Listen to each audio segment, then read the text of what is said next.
Kami sementara di Jakarta sekarang.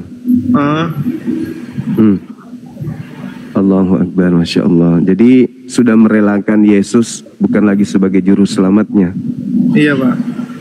Tapi juru selamatnya nantinya adalah baginda Rasulullah Muhammad SAW. Iya.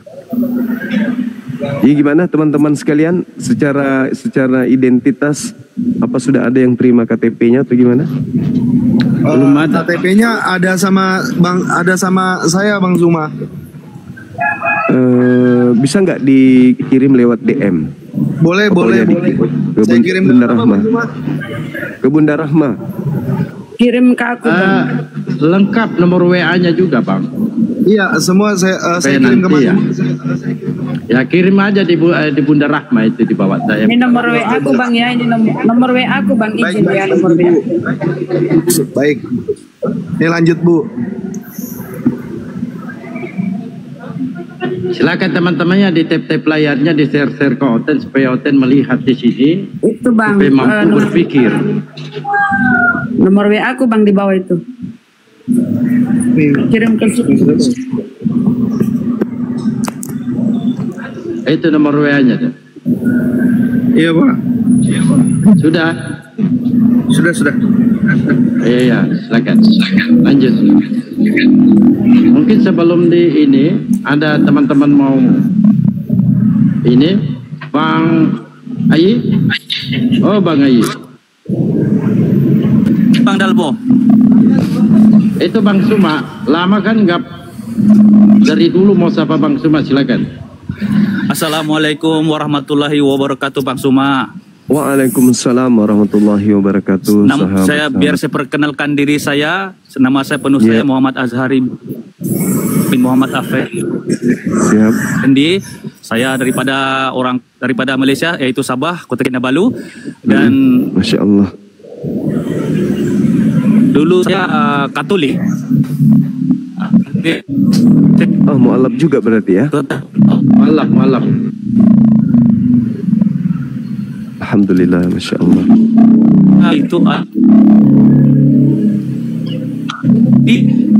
Iya, sudah berapa lama mu'alafnya? Ini jaringan saya yang gangguan atau di sebelah sana teman-teman?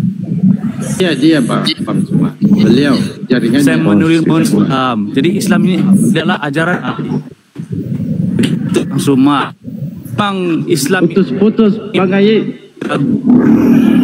Akan gui lagi. Memang benar-benar Islam.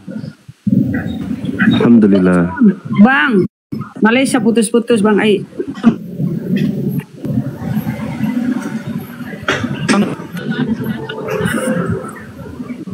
Bang Dalbo, saya sudah undang Ustadz Ali, kosongkan satu ininya kamarnya. Iya. Ya Alhamdulillah sahabat-sahabat sekalian. Nanti saya turun. Jangan deh, di situ aja deh. Siap. Ya Alhamdulillah. Belum terkiring, Bang, belum terkiring katanya. Data-datanya iya, data-datanya dikirim dulu. Sekarang ya? Iya. Iya. Dikirim ke WA. Kalau saudara Yonatan ini, Yonatan apa? Yonatan ya? Yohanes, saudara Yohanes, Bang Suna juga nonton, iya. Nonton dialog lintas agama pernah? Belum pernah Bang Zuma. Cuma saya terangin beberapa ayat di Bible. Kebetulan saya memang ada kan di aplikasi di HP saya. Saya coba terangin ke dia gitu beberapa. Iya. Masya Allah. Alhamdulillah. Jauh ya? Sebentar.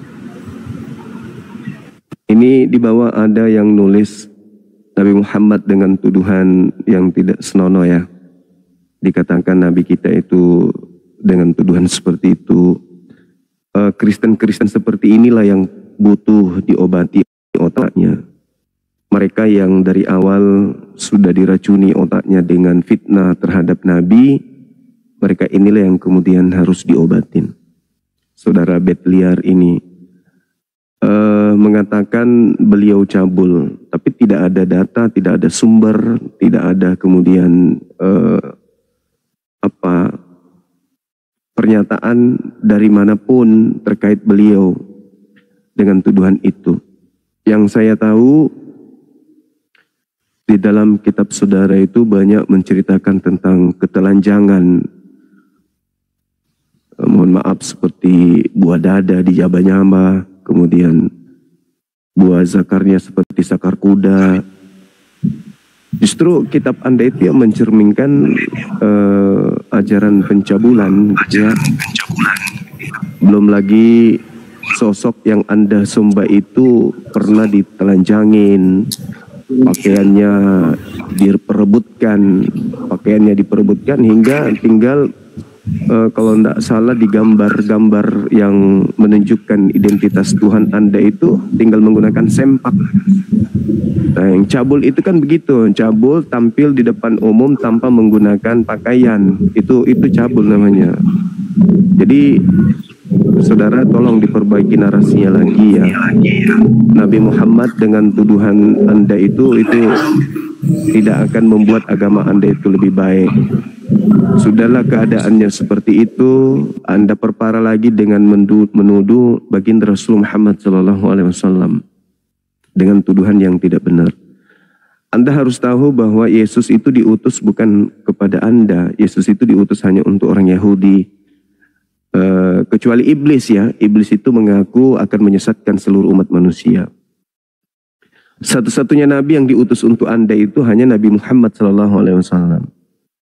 Oleh karena itulah Anda harusnya pelajari, beli kitabnya, kitab Sirah Nabawiyah Anda baca untuk lebih mengenal pribadi beliau Nabi Muhammad. Saya pun rindu ingin mengenal siapa Paulus itu, ingin mengenal siapa Lukas, siapa Markus, siapa penulis Yohanes, siapa penulis buku Matius.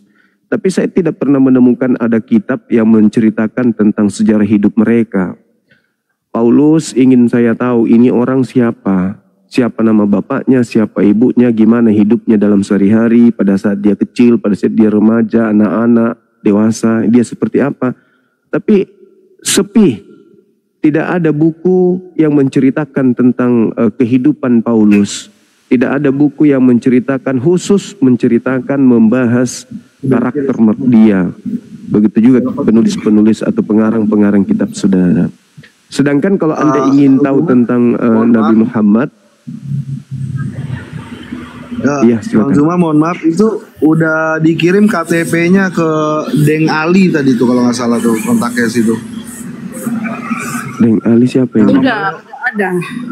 Udah diterima ya? Ada. Ada Bu?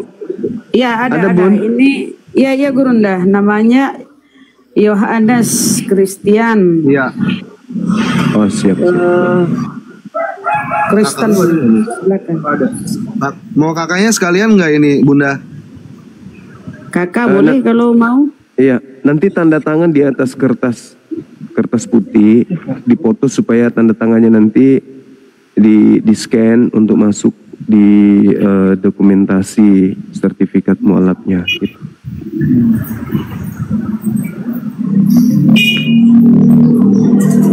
Itu ya teman-teman sekalian, terutama yang menghujat tadi di bawah. Silakan Anda beli buku kitab Sirah Nabawiyah, Anda baca sejarah Nabi Muhammad. Jangan Anda mengetahui beliau dari isu-isu atau dari fitnah-fitnah orang yang membenci beliau. Beli kitabnya, baca langsung, biar Anda tahu, oh ternyata seperti ini Nabi Muhammad. Baca kitabnya. Ya, kalau ada buku atau kitab yang menceritakan tentang sejarah hidup Paulus pun saya akan baca. Sayangnya nggak ada. Nah, kesempatan Anda untuk membaca sejarah hidup Nabi Muhammad itu di kitabnya Sirah Nabawiyah. Beli itu, pelajari, baca, supaya Anda bisa berbicara sesuai dengan fakta. Anda menuduh Nabi kami cabul itu fitnah. Itu nggak ada ilmu itu, nggak ada informasi itu. Orang-orang sejazirah Arab mengaguminya, menyanjungnya. Oke? Kenapa justru Anda yang hidup 2000 tahun, 1400 tahun setelahnya justru memfitnahnya dengan cara tidak benar?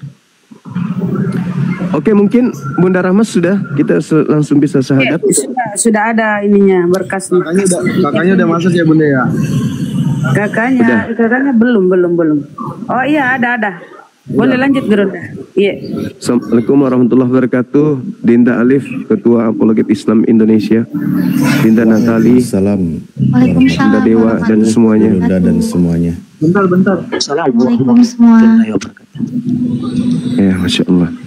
Oke, kita bisa langsung syahadat ya. Iya Pak. Oke. Sebelumnya saya ingin tanya dulu, siapa Yesus ini menurut saudara? Kenapa? Yesus ini siapa menurut saudara? Yesus ini siapa? ya. Kalau untuk dulu sih Tuhan saya. Sekarang sih bukan.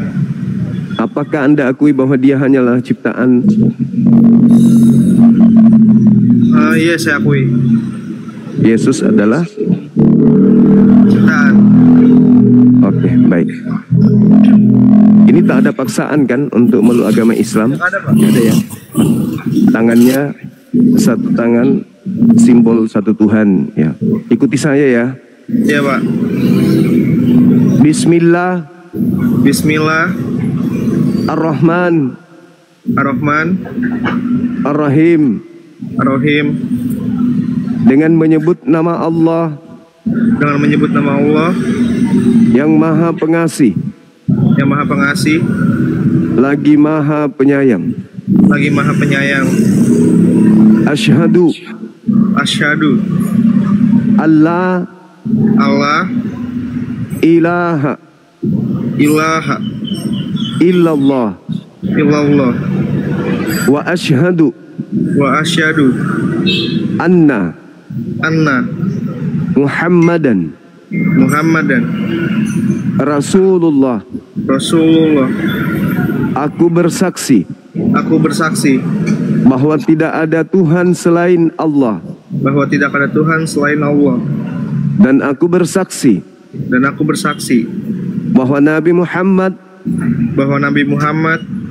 adalah Rasul utusan Allah.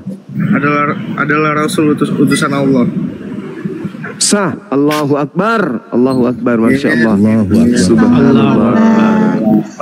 Jadi ini juga saudara sudah menjadi seorang Muslim, sudah mempersaksikan tiada Tuhan selain Allah, dan Nabi Muhammad adalah penutup para rasul yang diutus untuk seluruh umat manusia. Ya, selanjutnya kita serahkan kepada Ustadz kita, Ustadz Alif, Ketua Apologet Islam Indonesia, untuk mendoakan antum, dan mohon kiranya semua doa-doa beliau nanti adik ini ucapkan amin. Khusuk. Anda pikirkan bahwa sekarang ini saya sedang disaksikan oleh sang pemilik alam raya ini, sang pemilik alam semesta ini. Saya sedang dilihat, saya sedang didengarkan oleh sang pemilik alam semesta. Amin. Bilang aja gitu ya. Ya, ketika Ustadz kita berdoa, diaminkan aja. Masya Allah. Ya, subhanallah. Ya, silakan Dinda Alif diambil alih. Assalamualaikum, sahabatku Bang Indra. Barakallahu fikum. Lanjut Dinda, lanjut.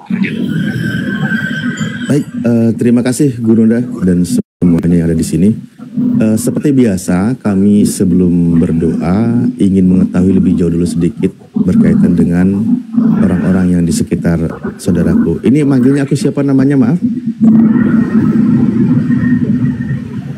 Yohanes. Aditya. Iya Pak, Yohanes. Oke, Yohanes 1 nomor 1. Salah. Ahli Yohanes, saudaraku. Begini maksudnya. Apakah dalam keluarga itu baru Anda sendiri yang mualaf? Baru saya dong yang mualaf. Cuma kalau untuk keluarga besar udah ada. Oke. Ayah ibu masih non muslim? Masih Kristen. Masih. Adik kakak? Saya anak tunggal. Oh, baik. Cuma baik. itu yang di kakak cuma kakak angkat. Masuk ke kakak. Oke. Baik, nggak apa-apa. Tentu Anda berharap sekali orang tua, ayah dan ibu itu menyusul mengucapkan 2 kalimat syahadat, bukan ya? Iya Pak. Oke, baik. Kita berdoa nanti khusus sejenak. Biasa sering kami menggunakan juga terjemahannya agar teman-teman yang belum memahami agar memahami dan tolong nanti diaminkan ya. Dan juga izin para guru semua, Gurunda, Ahidewa dan semua di sini host, Pak Indra, kita berdoa sejenak, mohon bantu aminkan dari orang-orang soleh semuanya ya. Baik, bismillahirrahmanirrahim. Allahumma sholli ala Sayyidina Muhammad wa ala ali Sayyidina Muhammad kama shallaita ala Sayyidina Ibrahim wa ala ali Sayyidina Ibrahim wa barik ala Sayyidina Muhammad wa ala ali Sayyidina Muhammad kama barakta ala Sayyidina Ibrahim wa ala ali Sayyidina Ibrahim. Allahumma gfir lana warhamna wahdina wa'afina warzuqna. Allahumma ya Allah ighfir lana, ampuni segala dosa-dosa kami ya Allah, dosa diri kami ini ya Allah yang begitu banyak dosa ya Allah, dosa saudara-saudari kami ya Allah, dan dosa seluruh umat Islam dimanapun mereka berada ya Allah, baik mereka yang masih hidup maupun mereka yang sudah wafat ya Allah. Ya Allah, terima kasih atas semua karunia dan rahmat juga nikmat yang Engkau curahkan kepada kami semua ya Allah. Jangan sampai kami ini menjadi hamba yang kufur terhadap semua nikmat. Amin. Amin. Amin.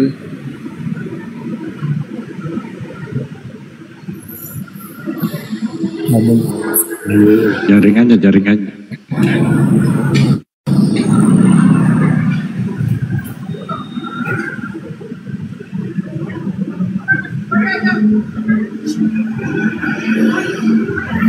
Bunda, telepon dulu Bang Ali.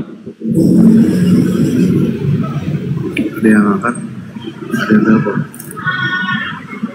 Angkatlah.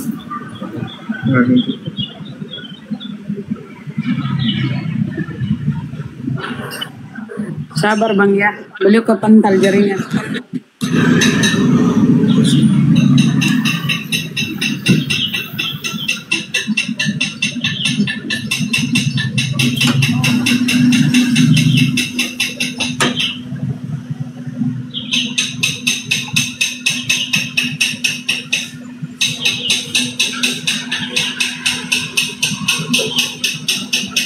Dia nih apa?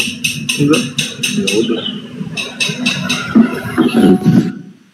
Mana Bang Alip? Coba naikkan dulu Bunda.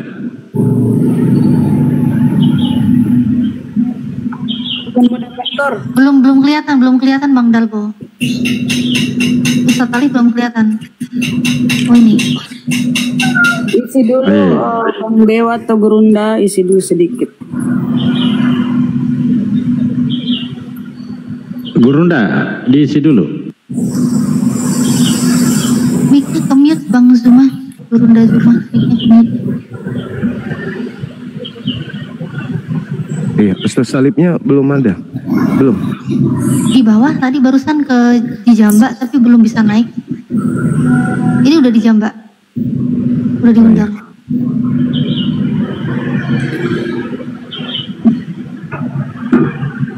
Ini noise di tempatnya ini ya, Saudara Adit ya.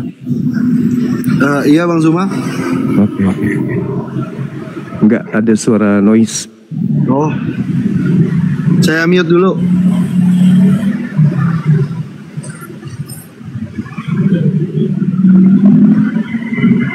Ustaz Salibnya mana? Jaringannya mungkin Bang. Nanti saya telepon coba. Ya, kita sembari tunggu teman-teman sekalian ya. Doa itu kita serahkan kepada Ustadz kita. Doanya biasanya doa itu lebih diijabah kemudian oleh Allah ketika orang yang memelihara wudhu. Ya, Ustaz Salib itu salah satu sahabat yang sering melihara wudhu beliau. Sehingga kita tunggu beliau, nanti kalau misalnya beliau betul-betul ada gangguan, ya nanti Bunda Rahma yang pimpin doa.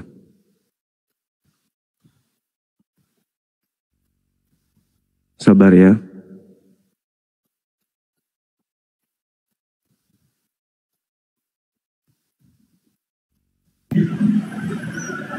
Mohon ketemu maaf, nggak apa-apa. Iya. Permisi, Gimana, Dek? mohon maaf. Iya, gimana? Ini ada yang chat Julius ya, betul ya? Iya. Dari Yayasan Apologet Islam ya? Iya, kenapa beliau? Oh iya. So, takutnya yang ngechat orang lain gitu. Ini nanya posisi soalnya. Oke, baik, terima kasih. Ya, itu tim kita.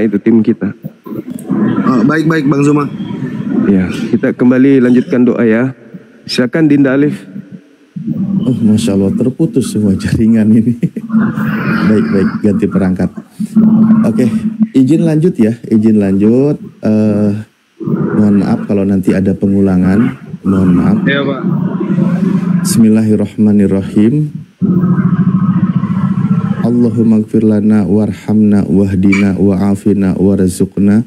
Ya Allah, terima kasih atas semua rizki yang kau berikan kepada kami ya Allah, atas semua nikmat yang kau berikan kepada kami ya Allah, terutama nikmat yang paling terbesar yaitu nikmat iman dan nikmat Islam ya Allah.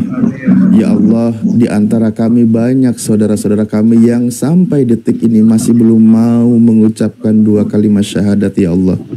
Ada di antara kami ibu kami atau ayah kami, mereka orang-orang yang kami sayangi, juga adik kakak kami atau semua orang-orang yang sudah baik kepada kami, namun masih dikeraskan hatinya untuk mengucapkan 2 kalimat syahadat, masih tidak mau lidahnya untuk mengucapkan 2 kalimat syahadat. Kami memohon kepada Engkau ya Allah, dan mohon diaminkan oleh semua saudara-saudara kami ya Allah.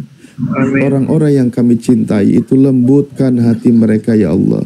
Lembutkan ibu bapak kami, lembutkan adik kakak kami ya Allah, sehingga dia mau mengucapkan 2 kalimat syahadat ya Allah. Karena kami sangat rindu nanti berkumpul dengan mereka di dalam kehidupan yang abadi di jannah-Mu ya Allah, bersama dengan orang-orang yang kami kasihi dan orang kami sayangi. Ya Allah, sembuhkanlah di antara kami sekiranya masih ada yang sakit atau sedang terbaring lemah ya Allah. Berikan kesabaran dan ketabahan kepada mereka ya Allah. Jadikan sakit mereka sebagai penggugur dosa ya Allah, dan mudahkan setiap urusan saudara-saudari kami ya Allah. Rabbana la tuzigh qulubana ba'da idh hadaitana wa hab lana min ladunka rahmah innaka antal wahhab. Ya Allah, jangan Engkau cabut hidayah itu yang sudah ada pada diri kami ya Allah, setelah Engkau berikan kepada kami ya Allah. Sesungguhnya Engkau pemberi anugerah terbaik kepada kami semua ya Allah. Rabbana hablana min azwajina wa dzurriyyatina qurrata a'yuni waj'alna lil muttaqina imama. Ya Allah, jangan Engkau ya Allah berikanlah kami generasi keturunan dan pasangan orang-orang yang soleh dan solehah ya Allah. Amin. Jadikanlah mereka penerus pejuang agama-Mu ya Allah. Rabbana afrig alaina sabra wasabit aqdamana wansurna alal qaumil kafirin. Ya Allah, berikanlah kesabaran dan ketabahan kepada guru-guru kami ya Allah, kepada para pejuang Islam ya Allah. Kuatkan pendirian mereka ya Allah, terutama para panglima kami ya Allah, panglima kami ya Allah, dan guru kami di sini ya Allah, dan seluruh para pejuang Islam ya Allah. Kuatkan pendirian mereka, kokohkan pendirian mereka ya Allah, mudahkan setiap urusan mereka ya Allah. Wansurna alal qaumil kafirin. Berikanlah pertolongan-Mu kepada kami semua dalam mengalahkan huzah-huzah kaum kufar ya Allah. Wansurna alal qaumil hasidin. Berikan juga kami kekuatan dalam melawan orang-orang hasad ya Allah. Wansurna alal qaumil munafikin. Berikut juga orang-orang yang munafik ya Allah. Rabbana atina fid dunya hasanah wa fil akhirati hasanah wa qina adzabannar wa adkhilnal jannata mal abror ya aziz ya ghafar ya rabbal alamin.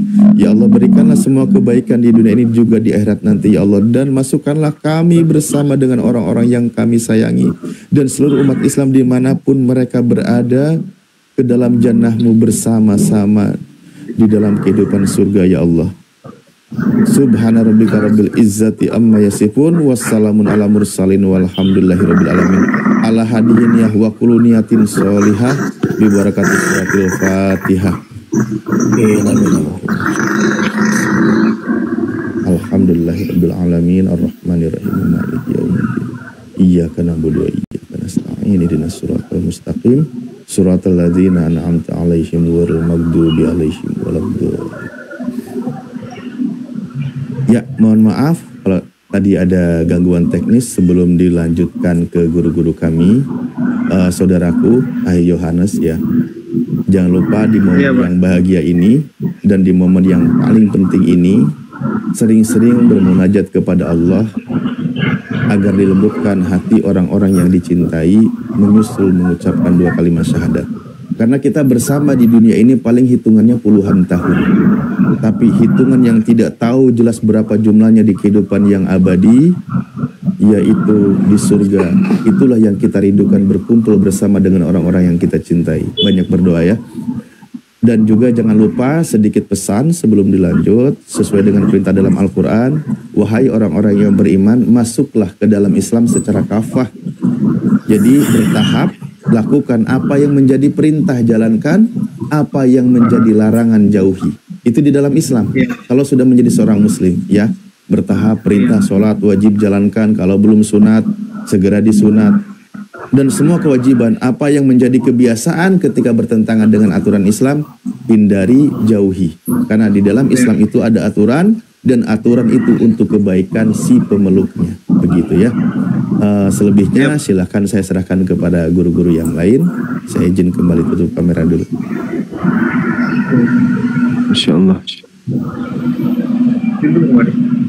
Iya, apa rencananya? Rencananya setelah Islam, rencana yang paling dekat dalam waktu dekat ini apa, Adinda Yohanes? Rencana ke depan. Suaranya noise nggak sih? Noise. Ya, rencana ke depan setelah meluk Islam ini apa kira-kira yang ingin adik ini lakukan dalam waktu dekat gitu? Kalau untuk rencana sih belum tahu ya Pak ya. Iya. Sudah sunat belum? Sudah. Ya, alhamdulillah. Kalau saya sarankan sebagai seorang muslim, langkah awal yang adik ini harus lakukan sekarang ini adalah belajar sholat. Iya Pak. Belajar sholat, belajar ngaji, kemudian di dalam kehidupan sehari-hari upayakan lebih dekat kepada orang-orang yang cinta akan masjid. Jadi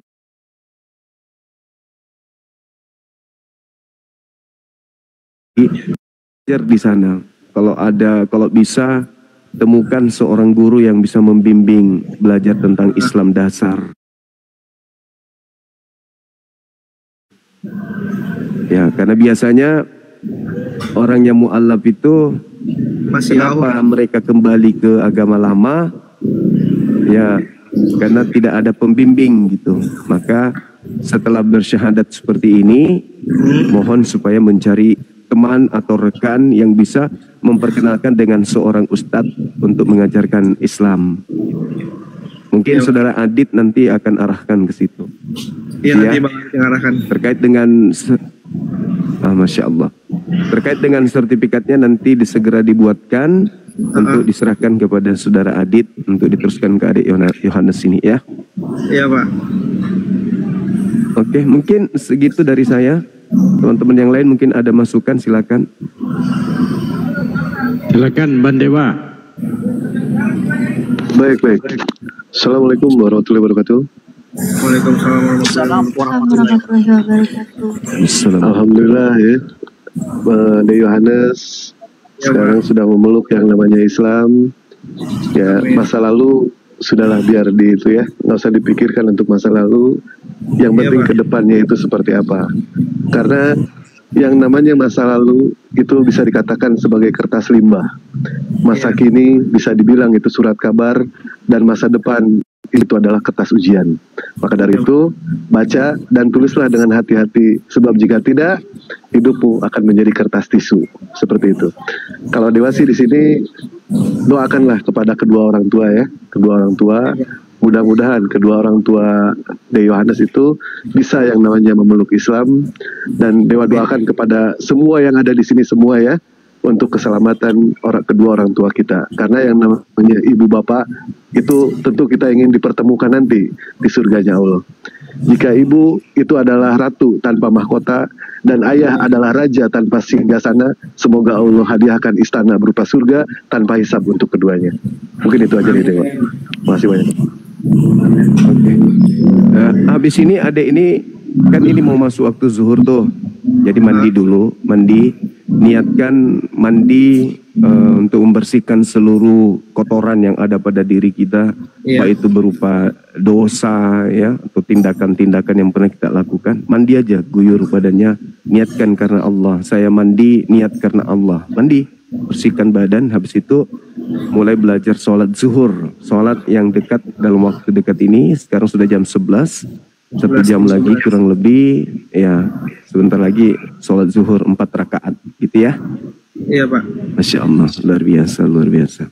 Mungkin perlu ganti nama mungkin atau gimana? Kalau untuk nama nggak usah deh Pak. Nggak usah ya? Iya. Tambah aja Muhammad Yohanes. Kalau penambahan? Nggak usah deh kalau nama, soalnya dari ibu juga kan. Siap. Iya. Okay. Bisa aja namanya pakai versi terjemahan lama, jadi Bang Yahya bukan Yohanes lagi. Yahya, Nabi Yohanes. Yohanes Pembaptis. Yang penting KTP-nya nanti sudah Islam gitu kan? Iya Pak. Jadi kalau bisa teman-teman sekelilingnya nanti manggilnya Yahya, jangan Yohanes lagi. Kalau Yohanes itu kan identik dengan agama lama. Panggil Yahya. Enggak deh, Bang Zuma, soalnya katanya pemberian dari ibunya. Siap. Iya, silakan. Mungkin masih ada yang lain. Aku izin dikit Bang, cuma mau minta tolong doain aja. Kan Bang Aditya ini kan bersih putih ya, kembali fitrah. Insya Allah doanya gampang diijabah. Bang, tolong doain ya, semoga kedua orang tuaku bisa dapat hidayah juga, bisa masuk Islam kayak kita ini. Amin. Doa dengan orang.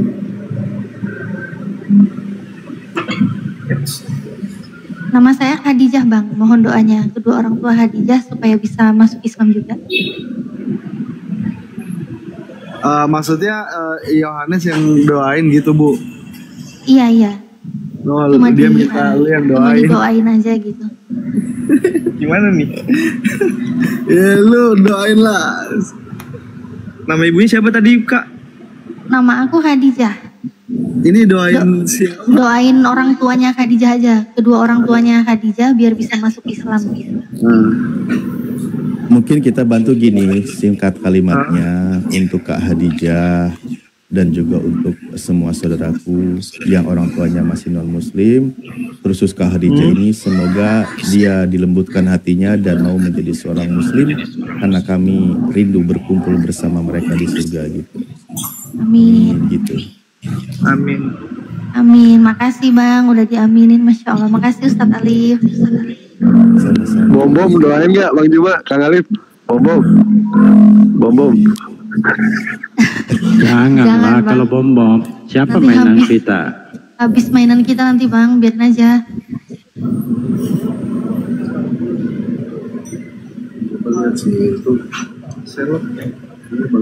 Coba terapi.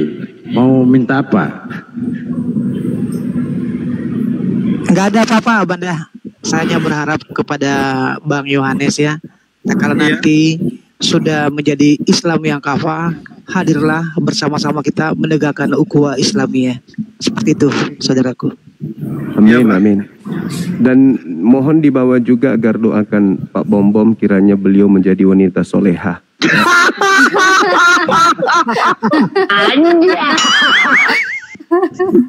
Doanya berat banget. Udah bisa turun Bang Zuma? Oke, siap. Makasih ya. Terima kasih banyak. Itu aja Pak Yohanes. Ajarkan dia sholat ya. Bang siapa ini? Nama saya Adit. Baik Bang Adit, ajarkan dia sholat, karena sholat itu adalah yang pentingnya itu sholat di dalam Islam, ya. Karena yang namanya sholat itu bukan part time, yang namanya sholat itu bukan sometime, apalagi dikatakan no time. Yang namanya sholat harus full time, juga on time, karena yang namanya mati itu anytime, ya. Baik ya. Siap. Saya turun dulu ya.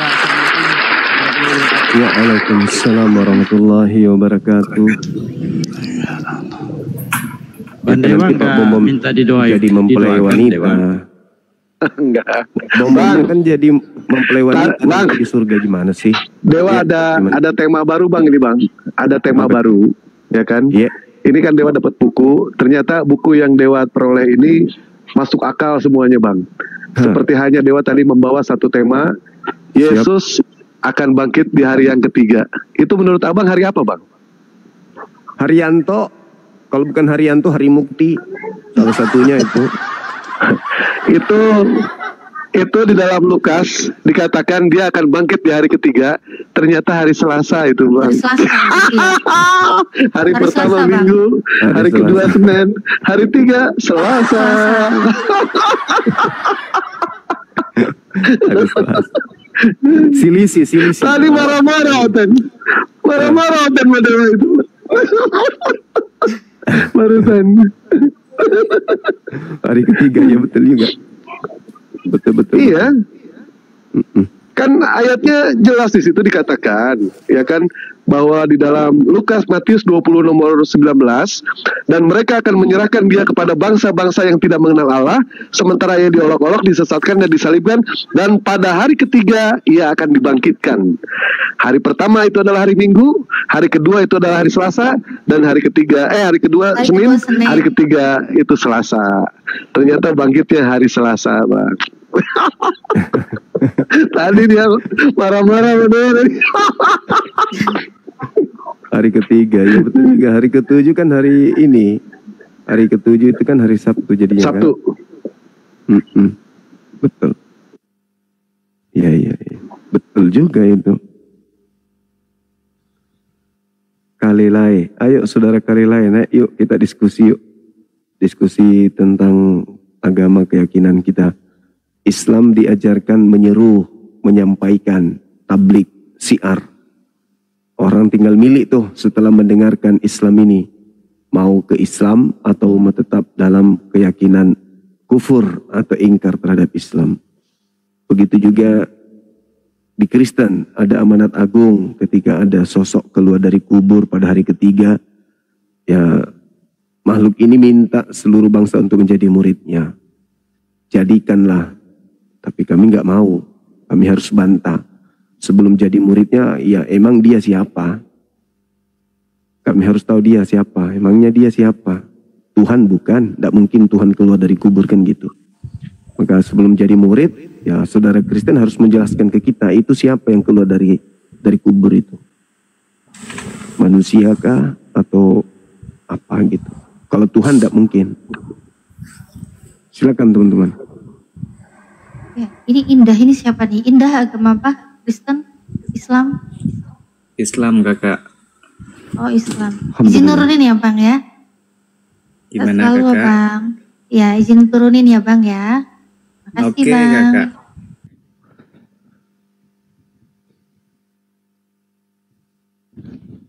Yang Kristen aja ya yang minta naik ya. Walau berat harus kalian ajarkan bagaimana orang Islam bisa kalian ajari untuk menjadi murid makhluk tersebut. Sementara umat Islam tahu Tuhan bukan makhluk, Tuhan bukan manusia, apalagi mayat. Berat.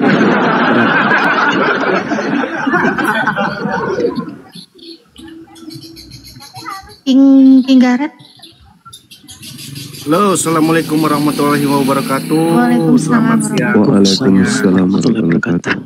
Izin di bawah aja sama buat Iya, Bang Bang. Zuma. Selamat siang Siap. selalu dari IKN Iya, Penajam Pasir makasih. Utara. Masya Allah. Nyimak di bawah.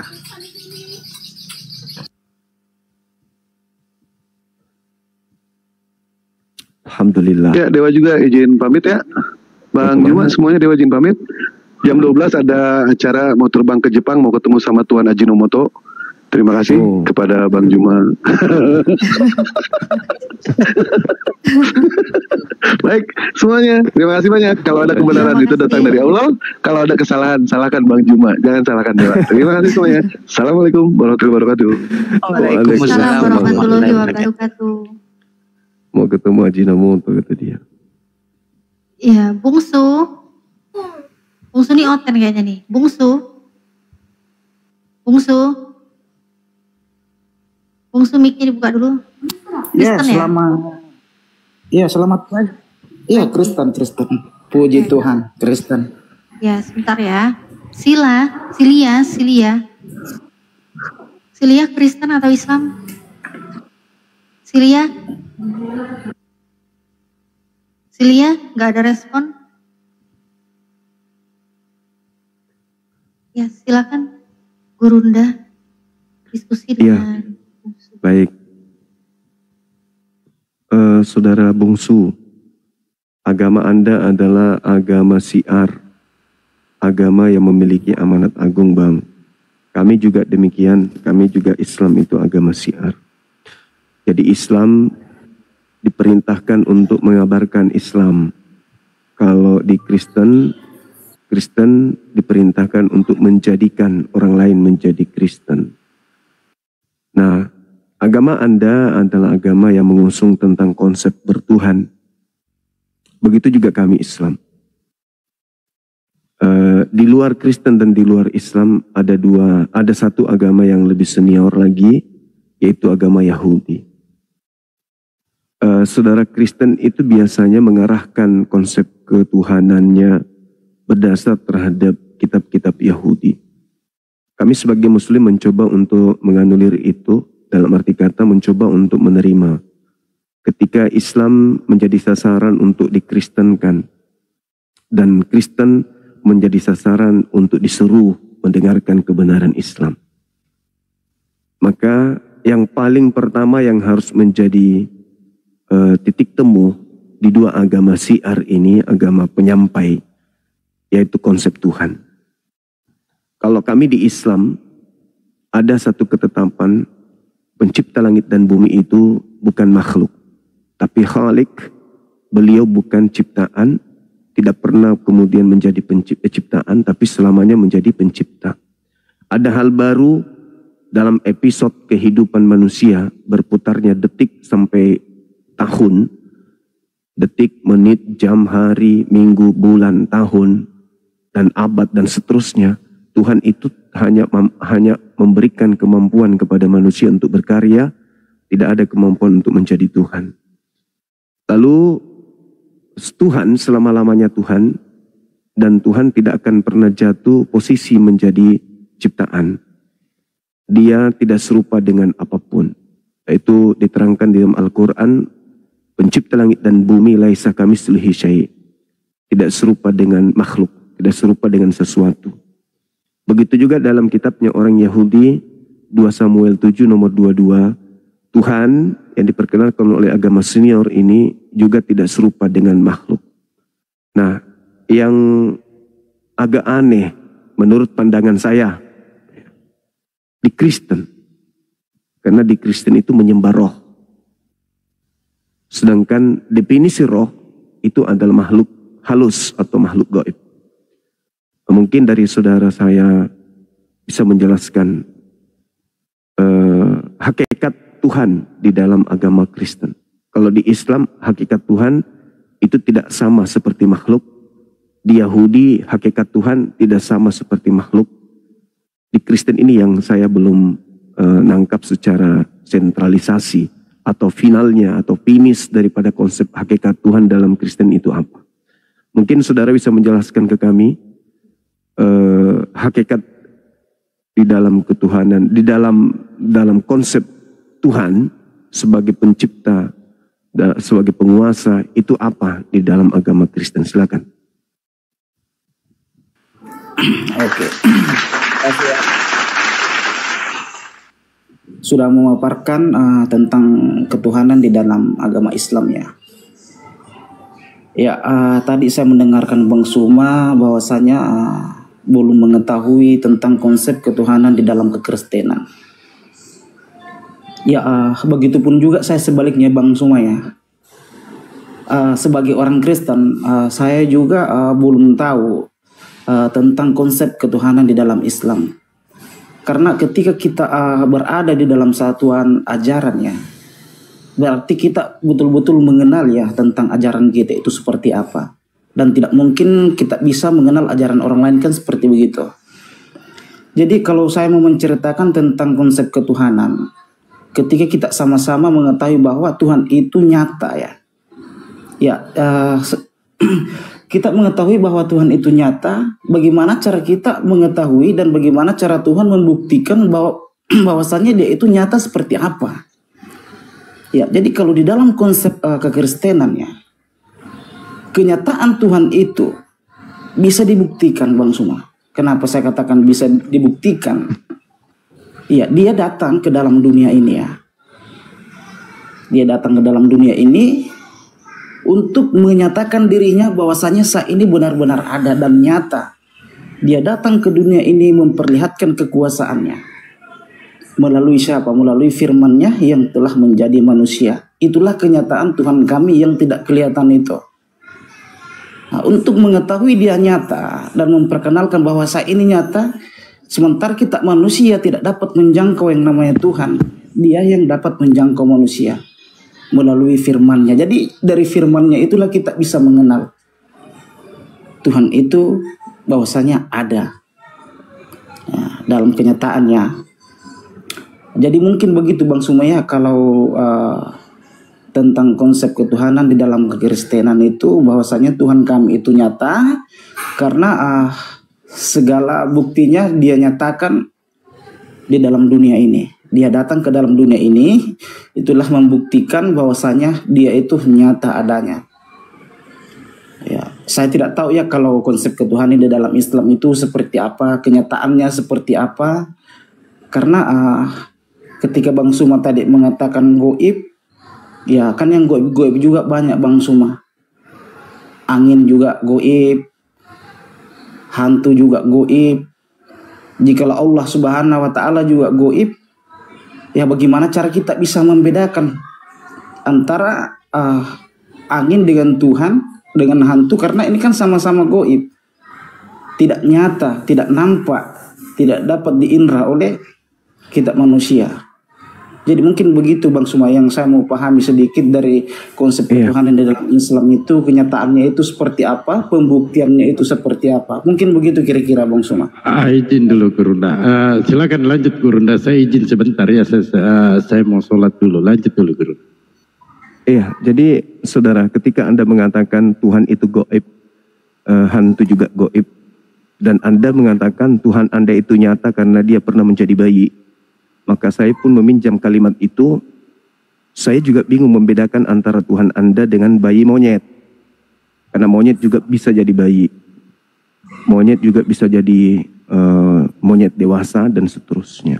Tuhan Anda bisa mati, monyet juga bisa mati. Artinya Tuhan Anda itu identik dengan monyet. Kalau itu yang Anda jadikan sebagai landasan pijakan. Tapi saya tidak ingin ada celaan, ada hinaan di sini. Saya hanya ingin membangun kerangka berpikir kita sebagai orang beragama. Ketika pencipta langit dan bumi itu ingin dikenal, maka kaidah di dalam Islam ketika berbicara mengenai konsep Tuhan, Al-Quran membimbing, sanurihim ayatina fil afaq wa fi anfusihim. Kata Al-Quran, bagi orang yang menggunakan akal, dengan melihat alam semesta ini, mereka sudah sadar Tuhan menyatakan dirinya melalui ciptaannya. Karena Tuhan itu maha besar, Tuhan itu maha dahsyat, Tuhan itu maha kuasa. Dan dia tidak tersentuh oleh dimensi waktu dan ruang. Karena dia bukan makhluk. Maka tidak bisa kemudian manusia itu melihat langsung Tuhan itu kayak mana. Tuhan itu ada, tapi manusia tidak mampu mewujudkan Tuhan itu seperti apa bentuknya. Tuhan itu seperti apa keadaannya. Kenapa? Karena Tuhan itu adalah dimensi khalik, sementara kita berada pada tataran makhluk. Segala sesuatu yang bisa diindra itu bukan Tuhan. Jadi kalau ada orang mengatakan, oh Tuhan saya ada, apa buktinya? Dia pernah jadi bayi, itu sudah gugur, itu bukan Tuhan itu. Itu makhluk jatuhnya. Itu manusia jatuhnya. Berarti dia berada pada ufuk yang berbeda dengan pencipta. Sedangkan Al-Quran menarasikan, pencipta menitipkan akal. Fungsinya apa akal itu? Untuk sampai kepada keberadaan hakikat pencipta langit dan bumi. Maka Al-Quran mengatakan, sanurihim ayatina fil afaq. Aku tunjukkan keberadaanku dengan memperlihatkan alam semesta ini. Tanda-tanda kebesaranku aku perlihatkan di segenap penjuru. Di segenap penjuru. Jadi Islam mengenal Tuhan itu ada karena melihat alam semesta. Terciptanya siang dan malam. Itu tak mungkin. Ciptaan manusia. Tidak mungkin. Kita lihat bagaimana padi bertumbuh menjadi sampai panen. Itu berarti ada yang mengatur itu semua. Maka Al-Quran menarasikan bagi mereka yang punya akal. Sanurihim ayatina fil afaq wa fi ampusihim. Bahkan ketika kita berbicara mengenai ampusihim. Pada diri kita manusia. Kita sudah tahu Tuhan itu ada. Contoh. Ada nggak manusia yang mampu melihat tulang ekornya di belakang nih? Padahal siang hari 24 jam kita bersama dengan diri kita sendiri. Bisa nggak kita lihat belakang kita ini? Nggak bisa. Urat yang ada di sini, apa pernah kita bedah? Dan kita lihat bagaimana aliran darah itu kemudian mengalir dalam tubuh? Nggak pernah. Lalu siapa yang mengatur itu semua? Itulah yang disebut Tuhan, pencipta alam semesta. Wa fi anfusihim hatta yatabayyana lahum annahul haqq. Itu kata Quran. Jadi kalau di Islam Tuhan itu ada, tidak dikatakan nanti ada kalau dia sudah turun ke bumi menjadi manusia. Itu pagan. Jadi seibarat orang yang berakal ketika dia melihat sebuah wadah, kemudian di situ ada jejak binatang. Ada jejak binatang. Taruhlah misalnya di situ ada jejak harimau. Orang yang sehat akal akan mengatakan harimau itu ada. Kenapa? Ada jejaknya. Orang yang berakal sehat akan tahu pencipta langit dan bumi itu ada. Kenapa? Ada jejaknya. Mana jejaknya? Alam semesta ini, tubuh kita ini jejaknya. Maka Islam tidak kemudian memediasikan Tuhan. Tidak membuat karikatur Tuhan. Membuat seperti Kristen, mohon maaf. Ada patung Tuhannya, ada gambar Tuhannya, ada foto Tuhannya. Kenapa? Karena itu tatarannya jatuh kepada paganisme. Sebelum Tuhan Anda nuzul menjadi bayi, bolehkah saya katakan Kristen tak bertuhan? Karena Kristen belum mampu melihat Tuhannya. Nanti dikatakan Kristen itu bertuhan setelah Tuhannya dikandung oleh seorang manusia dan keluar melalui rahim. Sebelumnya Tuhannya Kristen tak ada. Kenapa? Ya karena dia nggak bisa, bingung dia mana Tuhannya, mana Tuhannya. Berarti Kristen ini adalah orang yang tadinya tidak bertuhan, lalu dihadiahkan Tuhan oleh orang Roma, orang Yahudi.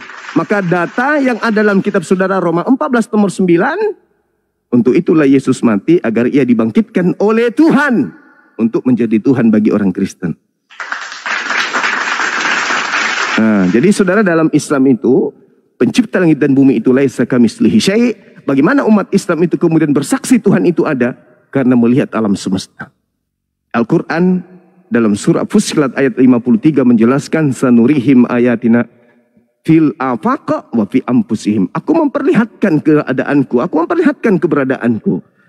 Terkait Yesus, sedikit terkait Yesus, dia tidak pernah mengatakan dirinya adalah Tuhan. Ini kesalahan fatal yang dilakukan oleh orang Kristen. Yesus mengatakan di dalam pengakuannya Yohanes 5 nomor 36, segala sesuatu yang ia kerjakan justru membuktikan kalau dia itu adalah utusan manusia. Dan Yesus itu manusia, sehingga dia bukan Tuhan. Kalau Anda mengatakan bukti Tuhan kami ada karena dia pernah, berarti Tuhan kami ada karena dalam Al-Quran dikatakan Nabi Isa diciptakan oleh Allah melalui perantaraan seorang wanita bernama Maryam.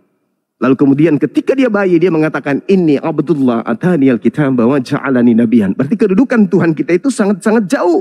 Tuhan saya yang telah menciptakan manusia lahir tanpa ayah. Sedangkan Tuhan Anda adalah Tuhan yang lahir menjadi manusia.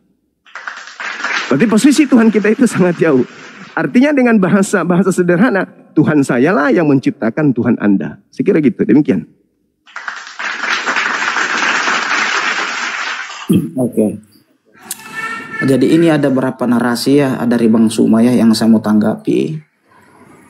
Tadi kan kita sudah memaparkannya tentang ketuhanan di dalam konsep Islam dengan di dalam konsep kekristenan. Ya sangat masuk di akal ya ketika orang Islam menanggapi Tuhan orang Kristen itu tidak masuk di akal, dan itu saya rasa hal yang wajar. Dan begitu pun juga sebaliknya ketika kami juga orang Kristen itu menanggapi bahwa Tuhannya orang Islam itu tidak masuk di akal karena tidak nampak kenyataannya ya, dan itu juga masuk di akal. Ya, karena ini adalah salah satu ajaran yang berbeda ya. Jadi saya mau menanggapi sedikit dari ucapan Bang Suma, karena manusia ini kan diciptakan dari Tuhan. Ya, yang saya mau tahu di dalam ajaran agama Islam ini Bang, karena mohon maaf ya, saya masuk ke dalam Islam sedikit karena saya juga pengen tahu konsep penciptaan manusia di dalam agama Islam itu seperti apa Bang, dan manusia itu diciptakan dari mana Bang? Oke. Jadi di dalam Al-Quranul Karim, manusia itu dicipta dari segumpal darah. Ada juga ayat yang mengatakan manusia diciptakan dari tanah. Jadi itu proses penciptaan. Contoh misalnya, ketika manusia dikatakan dia berasal dari tanah, maka yang masuk ke dalam tubuh kita itu memang semuanya berasal dari tanah. Semua yang kita makan itu berasal dari tanah. Jadi manusia itu tercipta dari saripati makanan yang mereka makan. Contoh misalnya, saya makan, makanan saya menjadi sperma. Sperma saya menjadi cikal bakal anak saya. Jadi Al-Quran itu tidak keliru di situ. Jadi sperma yang dipancarkan kemudian menjadi janin, embrio, lalu kemudian dibungkus oleh daging, lalu tulang, lalu kulit, lalu ditiupkan ruh, maka jadilah manusia. Itu dalam Islam. Nah, sedangkan kalau dalam Kristen, mohon maaf nih, dalam kitab Ayub, manusia itu dipancarkan seperti susu, lalu dikentalkan seperti keju. Ini bahaya ini. Kalau manusia dicipta seperti susu, lalu kemudian mengeras seperti keju, berarti manusia keluar itu tidak elastis. Manusia keluar seperti keju, selayaknya keju itu gimana? Keras. Dia akan berbentuk seperti wadah yang membentuknya. Saya rasa itu keliru besar. Nah, kembali ke tema kita. Berbicara mengenai hakikat Tuhan. Kalau Anda mengatakan bahwa Tuhan saya itu tidak ada, ya saya ada yang menarik di dalam kitab saudara, 1 Timotius 6 nomor 16. Dialah satu-satunya yang tidak tersentuh oleh kematian, bersemayam dalam terang yang tak terhampiri, tidak ada seorang manusia pun yang pernah melihat dia, dan memang dia tidak akan pernah bisa dilihat oleh manusia. Baginya lah hidup yang kekal dan kuasa yang tak terhampiri. Amin. Nah, kalau saya tanya ini siapa? Ujung-ujungnya ternyata adalah Tuhan. Berarti lebih benar konsep Islam kalau berdasarkan itu. Ternyata tak terhampiri, tak bisa dilihat manusia, maha kuasa dan seterusnya. Sedangkan Tuhan Anda Yesus bukan hanya dihampiri, bahkan dibunuh oleh manusia. Berarti gugur oleh Bible itu sendiri.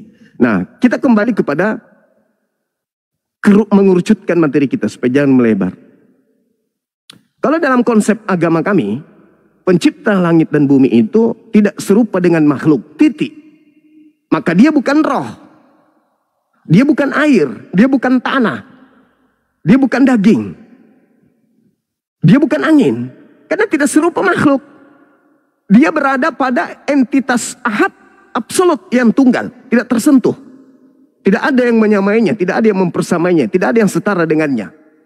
Nah, berarti konsep ini sebagai hadiah terakhir bagi kami umat Islam. Bahwasanya Tuhan yang kami sembah itu bukan makhluk. Tuhan yang kami sembah tidak serupa dengan makhluk. Tuhan yang kami sembah tidak setara dengan makhluk. Laisa kamitslihi syai'. Sedangkan kalau berbicara mengenai hakikat Tuhan dalam Kristen, Tuhannya Kristen adalah roh. Itu dalilnya tuh. Dalam Yohanes 4 nomor 24. Tuhan Kristen adalah roh, maka Kristen harus menyembahnya di dalam roh. Boleh dong saya bertanya, kalau Tuhan Anda hakikatnya roh, iblis hakikatnya apa? Itu pertanyaan Bang, silakan.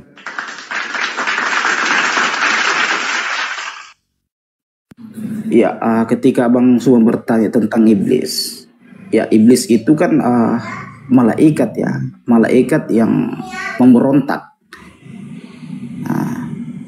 Jadi Tuhan kami itu tidak pernah menciptakan yang namanya iblis, Bang Suma. Jadi malaikat itulah yang memberontak sehingga dia menjadi iblis. Jadi ketika Bang Suma juga tadi mengatakan kalau Allah Subhanahu wa Ta'ala itu tidak serupa dengan makhluknya, sementara dengan narasi-narasi Abang Suma juga tadi mengatakan bahwasanya berbicara tentang goib, kan yang goib itu banyak, Bang Suma. Kalau dia tidak nampak berarti goib, Allah Subhanahu wa Ta'ala tidak nampak berarti dia juga goib dong. Nah, apa bedanya dengan iblis ketika Bang Suma membawa nama iblis, sedangkan iblis juga Bang Suma mempercayai goib? Ketika Abang Suma tidak menyamakan, tentu bedanya apa, Bang Suma?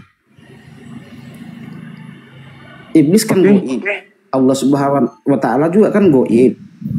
Bang, ditanya oleh Bang Suma, iblis itu hakikatnya apa? Itu pertanyaan Bang Suma, Bang. Ya, saya sudah menjawab tadi bahwasanya iblis itu, Tuhan itu tidak pernah menciptakan yang namanya iblis. Yesaya 45 nomor 7, Tuhan menciptakan iblis. Yohanes 1 nomor 3, Tuhan menciptakan iblis. Oke, segala sesuatu dijadikan oleh dia. Iblis dijadikan oleh dia. Jadi Anda jangan mengatakan tidak diciptakan. Kejadian 3 nomor 15, Tuhan yang menciptakan permusuhan. Yesaya 45 nomor 7, Tuhan yang menciptakan iblis. Gak boleh Anda mengatakan tidak. Karena segala sesuatu di luar Tuhan itu adalah ciptaan Tuhan. Jangan Anda mendudukkan, sabar. Jangan saudara sabar. Jangan mendudukkan sesuatu yang setara dengan Tuhan. Iblis itu ciptaan Tuhan. Jangan pakai Quran, pakai kitab Anda sendiri. Yohanes 1 nomor 3, segala sesuatu diciptakan oleh dia. Segala sesuatu. Termasuk iblis berarti. Yesaya 45 nomor 7, iblis diciptakan. Akulah yang menciptakan segala sesuatunya, itu Evil. Apa di situ? Roh dalam bahasa Ibrani adalah si jahat. Si jahat dicipta. Kemudian Yohanes 1 nomor 3 itu jelas itu tertuang di sana. Yesaya 55, Yohanes 1, Yesaya 55 nomor 11 juga demikian adanya. Jadi iblis itu adalah ciptaan Tuhan. Makanya dia tatarannya di bawah, rendah iblis itu. Kalau Anda mengatakan iblis tidak diciptakan, berarti ada dua yang tidak dicipta. Tuhan dan iblis. Anda sedang menyetarakan Tuhan dengan iblis. Na'udzubillah. Nah, sekarang yang saya pertanyakan adalah hakikat Tuhan Anda. Apa hakikat Tuhan saudara? Kalau hakikat Tuhan saya, dia adalah Khalik. Tidak serupa dengan apapun. Tidak serupa. Ini berbicara mengenai hakikat. Bukan berbicara mengenai keadaan. Bukan berbicara mengenai keadaan. Tapi hakikat.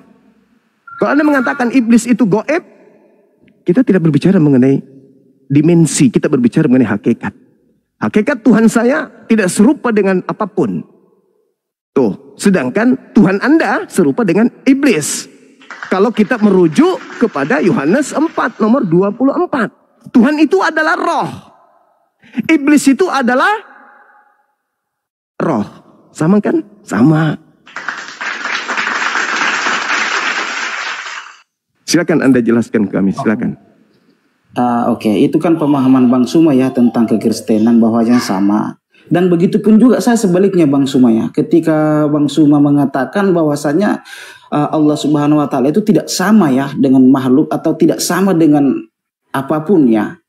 Ya, ketika Abang Suma menarasikan hal demikian, apakah Abang Suma bisa membuktikan kalau iblis itu wujudnya seperti apa dan hantu itu wujudnya seperti apa? Kan kita tidak pernah lihat tuh. Sama dengan Allah Subhanahu wa Ta'ala, kita tidak pernah melihatnya. Ketika iblis juga tidak kita pernah melihatnya, Tuhan juga Allah Subhanahu wa taala kita tidak pernah juga melihatnya, lalu bagaimana cara kita membedakan? Sama-sama gaib nih. Kita berbicara mengenai ini Bang, berbicara mengenai hakikat Bang, bukan berbicara mengenai entitas, bukan berbicara mengenai mengikuti narasi Bang Suma, karena tadi kan Bang Suma mengutarakan saudara kalau Tuhannya kami, saudara kalau saudara kalau Anda mengatakan bahwasanya itu yang menjadi acuan pembeda Tuhan dengan makhluk, berarti boleh dong saya mengatakan bahwa Tuhan Anda selevel dengan EE. Maaf nih, kalau Anda menjadikan itu sebagai acuan. Ini kita berbicara mengenai hakikat. Hakikat. Bedakan bicara hakikat. Ya, justru itu kita berbicara mengenai hakikat. Kita berbicara itu tingkatkan kedewasaan. Begini loh Bang Suma. Ketika kita berbicara tentang ketuhanan, kita tingkatkan kedewasaan kita. Iya. Janganlah kita jangan kita alihkan ke masa Tuhan. Anda mengatakan tadi Tuhan Anda tidak terlihat, maka hantu juga tidak terlihat. Kalau begitu Tuhan Anda terlihat, juga terlihat. Sama kan? Ini makanya saudara, makanya saya mengajak Anda untuk berbicara mengenai hakikat Tuhan. Oke? Hakikat Tuhan saya itu tidak serupa dengan apapun. Malaikat itu makhluk roh. Setan makhluk roh. Hantu makhluk roh. Serupa. Bukan Tuhan saya. Tuhan saya tidak serupa dengan apapun. Oke, kalau begitu saya bisa bertanya, ketika narasi Bang Suma seperti itu bisa saya pertanyakan ini. Ya, saya bertanya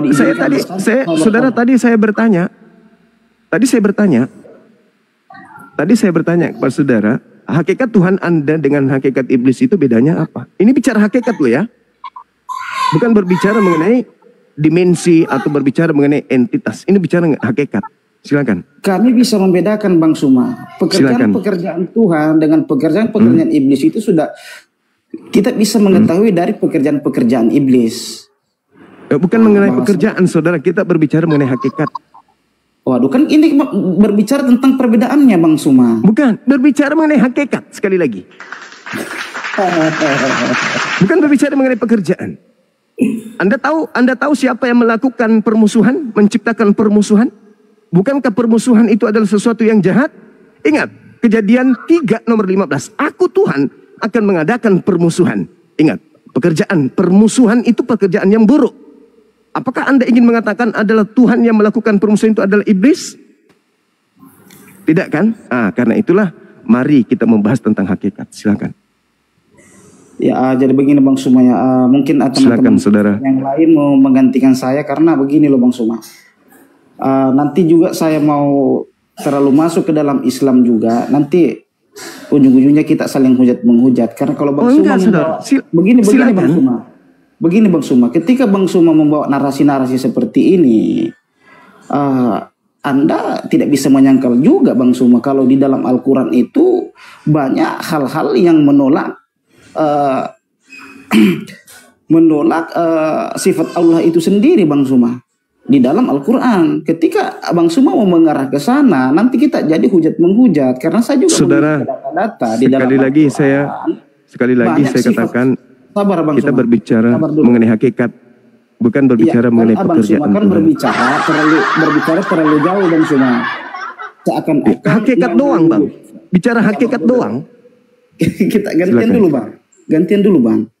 Anda berbicara tentang hakikat, tapi narasi Anda itu melebar kemana-mana.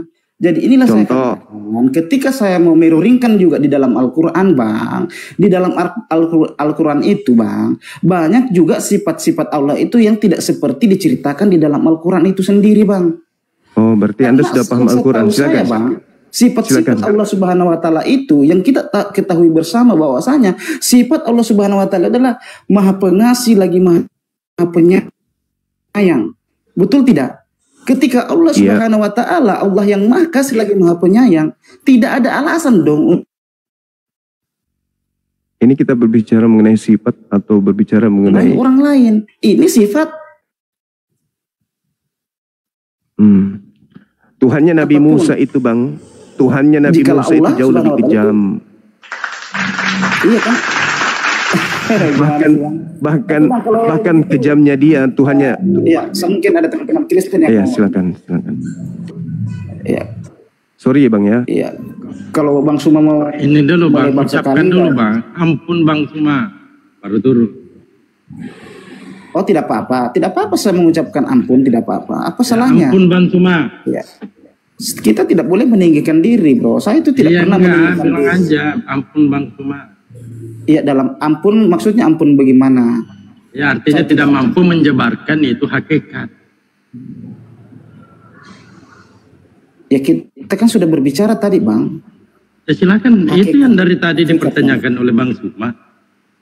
Iya, tapi kan Bang Suma narasinya kan ya minta ini aja, ampun Bang Suma. Selesai, baru turun, selesai. Dia kemana-mana kan, dia sudah berbicara tentang hal-hal yang tidak wajar itu keluar semua. Jadi begini loh maksud saya saudara-saudaraku ya. Anda menyamakan Tuhan kami iblis dibantu oleh Bang Suma, kami nggak pernah marah Pak. Kami bantah dengan ilmu. Iya, saya juga sudah membantahnya tadi. Ya silakan bantah coba hakikat Tuhan, hakikat Tuhanmu dengan iblis bagaimana? Silakan. Dengarin dulu host Dalbo. Tadi kan Bang Suma mengatakan apa bedanya Tuhanmu dengan iblis. Dia kan bertanya begitu sama saya nih. Saya juga bertanya hal yang sama. Nah, apa bedanya juga Tuhannya Bang Suma dengan iblis? Kan ini pertanyaan yang sama.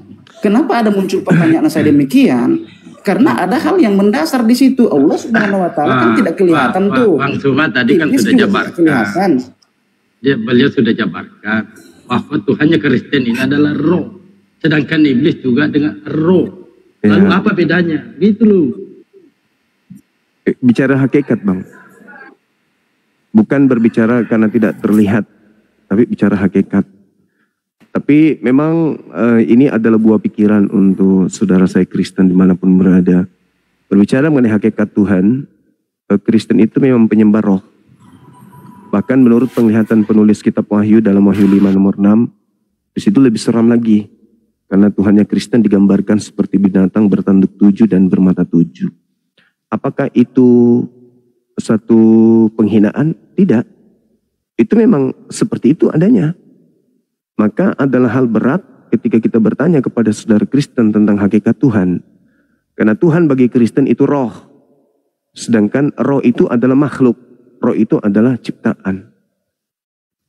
Berarti dengan kata lain, Kristen ini menyembah ciptaan Tuhan. Kenapa saya katakan Kristen menyembah ciptaan Tuhan? Karena roh itu ciptaan Tuhan. Seperti itu saudara. Ketika berbicara mengenai hakikat, berarti keadaan yang sebenarnya. Keadaan yang sebenarnya iblis itu apa? Roh. Hakikat Tuhan Anda adalah roh. Berbicara mengenai pembeda, roh jahat, roh baik, oh tidak bisa. Bukan itu.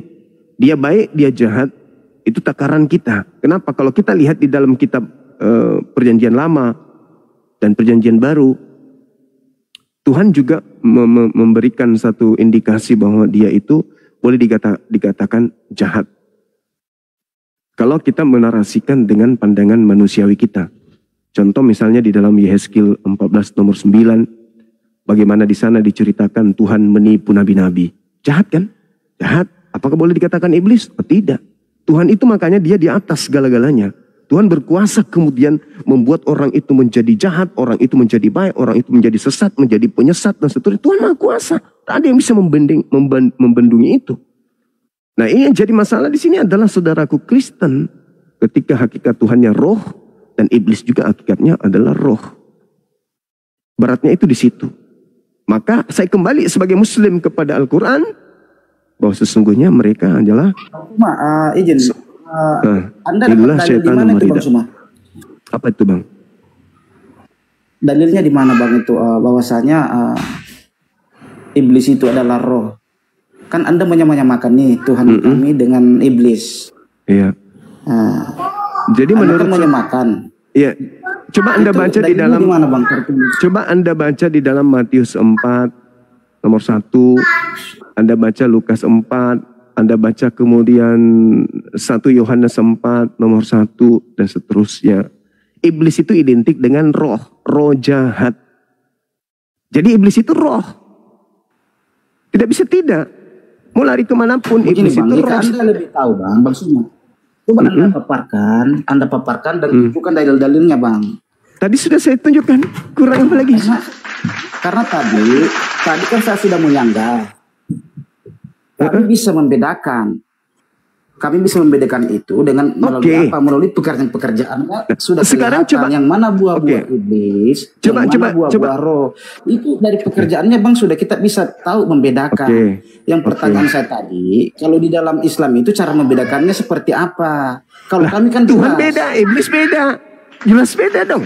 Iblis makhluk roh, makhluk ciptaan. Pencipta langit dan bumi bukan ciptaan. Beda. Sudah beda di situ. Sedangkan kalau Anda melihat untuk mengatakan kami melihat dari perbuatan-perbuatannya. Lihat Yehezkiel 14 nomor 9. Tuhan kemudian menaruh, Tuhan menipu nabi-nabi, menaruh kemudian roh-roh tipu daya dalam mulut para nabi. Kemudian 1 Raja-Raja 22 nomor 22 sampai 23, Tuhan mengirim roh penipu dan dalam mulut nabi-nabi. Itu jahat kan? Jahat itu. Kalau itu yang Anda jadikan pembeda, ya benarlah. Karena Tuhan juga mencerminkan perbuatan jahat. 1 Raja-Raja bab 22, nomor 22, nomor 23, Tuhan mengutus iblis kemudian untuk ditaruh di mulut nabi-nabi. Sehingga mulut nabi-nabi ini penuh dengan tipu daya. Jadi bukan pekerjaan yang menjadi acuan, tapi hakikat. Hakikat itu keadaan yang sebenar-benarnya. Kalau roh itu iblis, roh. Kita juga manusia adalah roh. Kita ini manusia makhluk roh yang dibungkus oleh biologis. Tapi roh yang Anda pahami dalam konsep beragama, ya Tuhan Anda yang roh. Iblis juga roh. Manusia juga makhluk roh. Lalu kenapa Tuhan Anda sehakikat dengan ciptaan? Sementara di dalam kitabnya Yahudi 2 Samuel 7 nomor 22, pencipta alam semesta tidak serupa dengan makhluk. Hebat kan? Sedangkan saudara, Tuhannya serupa dengan, maaf sekali lagi, serupa dengan iblis yang adalah roh. Di mana dalilnya Bang bahwa Tuhan itu serupa dengan roh? Anda hanya menarasikan Yohanes 4:24. Di mana tertulis di situ serupa dengan iblis? Hakikat yang saya tanya ini hakikat. Begini Bang Suma, Anda jangan framing kemana-mana. Kalau narasi Anda seperti itu, dengarin Bang Suma. Kalau Anda memframing, ya jelas Anda memframing karena itu tidak ada ayat yang berbunyi seperti itu bahwasanya Tuhan itu hakikat dengan iblis, tidak ada. Bukan, memang tidak ada. Justru, saudara, justru saya yang menunjukkan. Saudara sih, coba Bang, kita bergantian. Tadi Anda mengatakan sehakikat. Lantas Abang lagi mengatakan memang tidak ada tertulis, berarti itu Anda sudah mengakui kalau Anda itu framing karena memang tidak ada tertulis seperti itu. Jadi jangan salahkan saya juga Bang. Jadi jangan salahkan saya juga ketika saya menyamakan Allah Anda dengan iblis. Kenapa? Kan ada dasar-dasarnya juga. Kan Abang semua belum menjawab. Allah tidak kelihatan nih, iblis tidak kelihatan. Ada kesamaan tidak Bang di situ? Kelihatan, Yesus kelihatan. Berarti ada kesamaan juga gitu maksudnya. Jangan lari ke Yesus, Ini berbicara mengenai hakikat. Nah ini kan pertanyaan saya. Saya jawab. Allah Subhanahu Wa Taala tidak kelihatan. Iblis tidak kelihatan, sama tidak itu? Saya jawab. Monyet kelihatan, Anda kelihatan. Sama nggak Anda dengan monyet? Kan gitu ya. Padahal di awal itu tadi saya sudah menjelaskan. Ini berbicara mengenai hakikat. Ini berbicara mengenai hakikat. Ini berbicara mengenai hakikat. Kayaknya Anda nggak ngerti hakikat itu masalahnya. Gimana sih Bang Suma ini?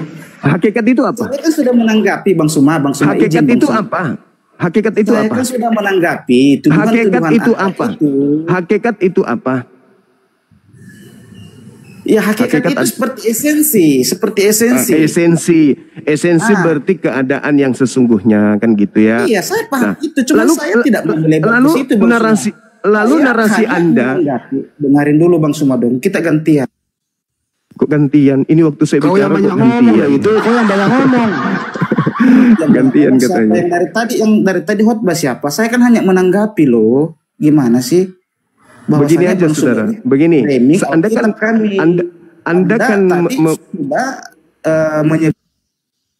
Anda kan membantah saya. Saya katakan ini berbicara hakikat. Kitabnya Yahudi sudah menjelaskan 2 Samuel 7:22.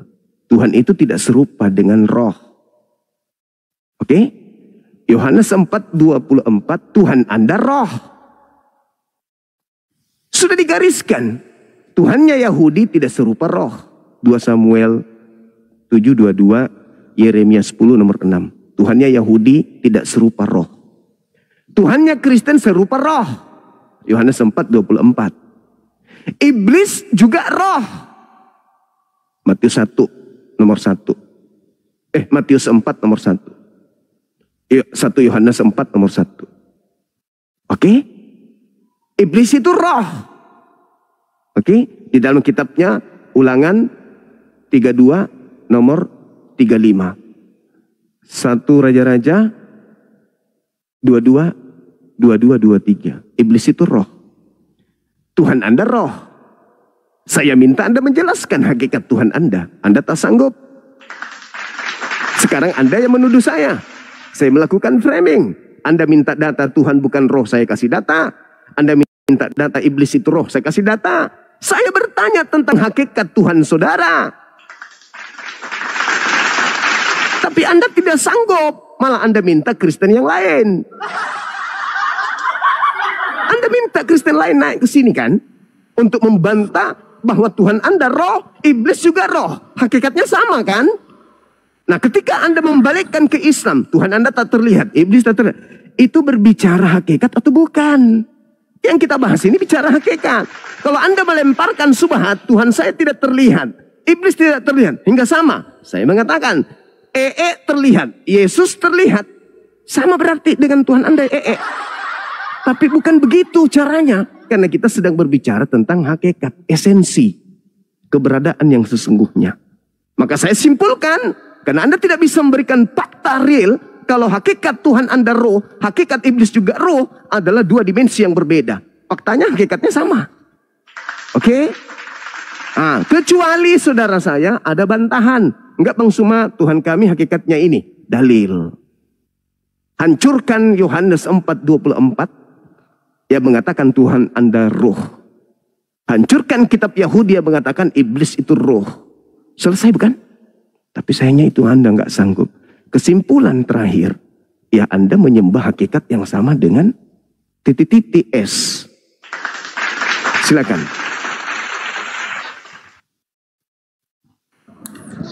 Oke, tadi kan saya sudah mengatakan Bang Sumaya, kami memang mempercayai bahwa Tuhan kami itu roh. Oleh sebab itu kami menyembah dalam roh, dalam kebenaran.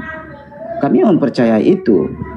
Nah, ketika Anda mengatakan bahwasanya iblis itu diciptakan dari roh, itu tertulis di mana? Kemudian Anda mengatakan Tuhan Anda sehakikat dengan roh, itu tertulis di mana? Inilah yang saya katakan framing Bang Suma.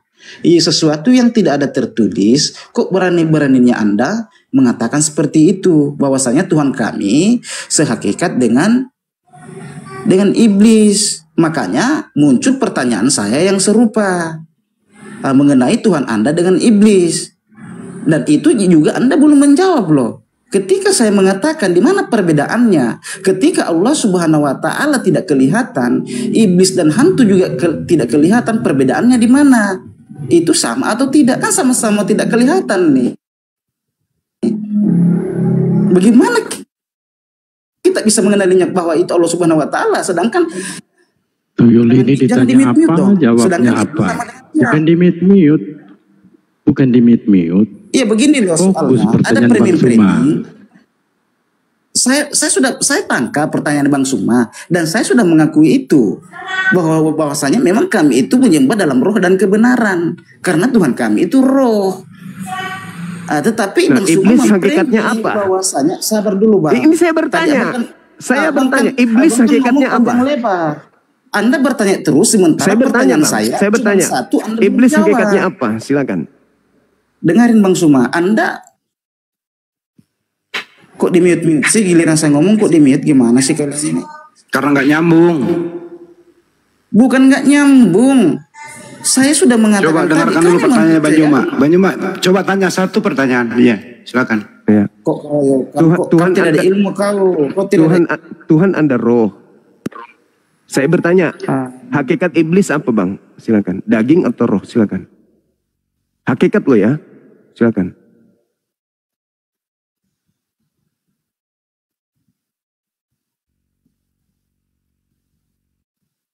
Sepuluh tahun kemudian.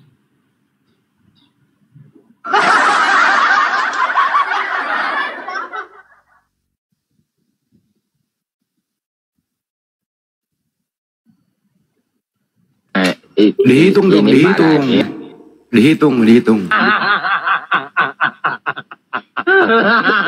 Tenang.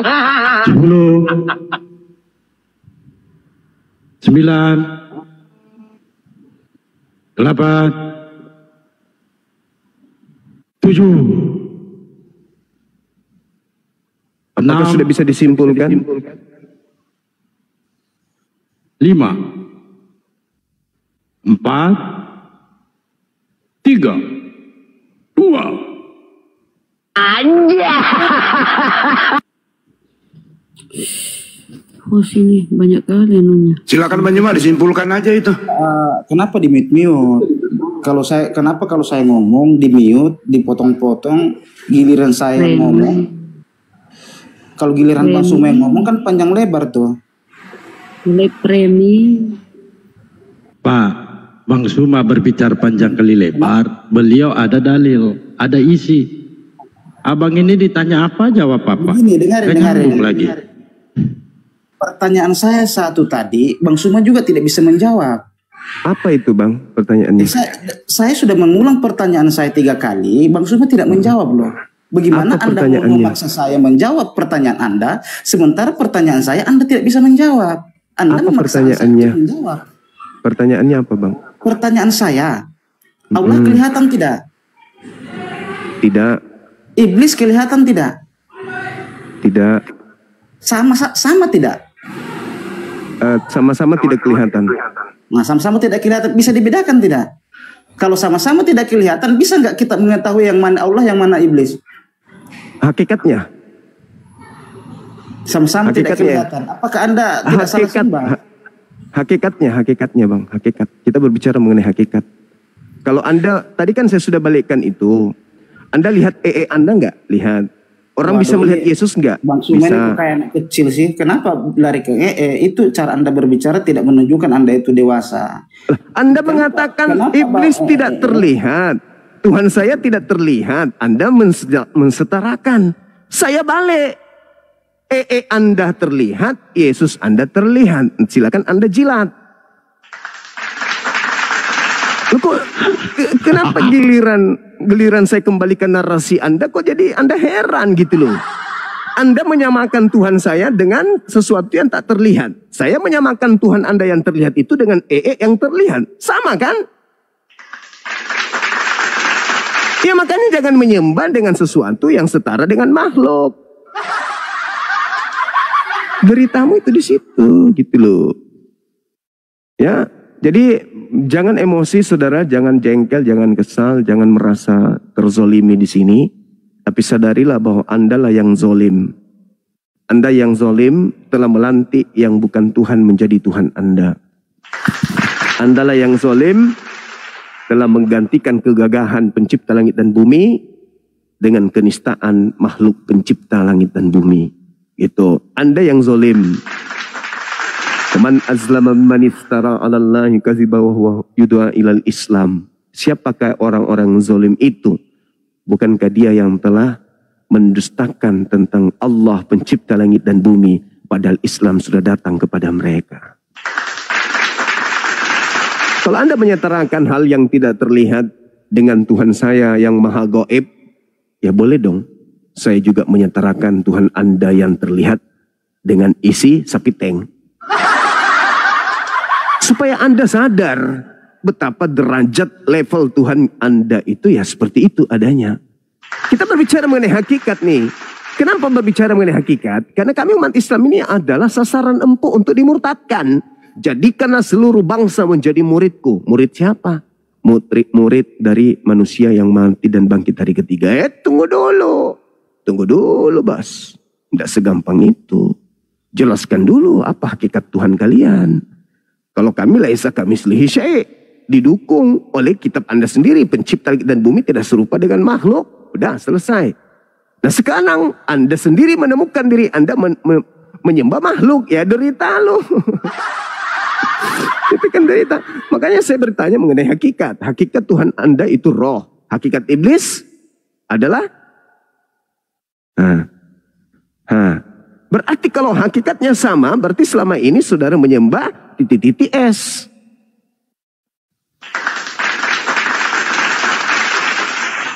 Berat. Ya berat. Akal melawan congor pasti berat. Melawan Dajjal berat. Iya, silakan saudara-saudara, silakan. Hostil, selamat malam. Hostil, selamat malam. Ozil. Kristen Muslim Ozil.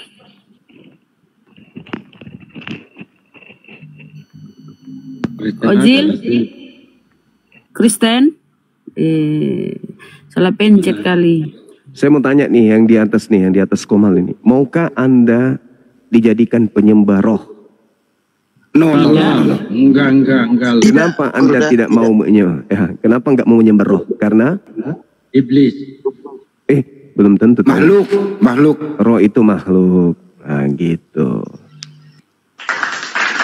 Saya tanya balik ke Banyuma untuk edukasi ya. Ini kurang nanti siapa tahu kurang terang. Astaga. Begini Banyuma, bahwa hakikat Allah Subhanahu wa Ta'ala itu gaib. Gitu ya.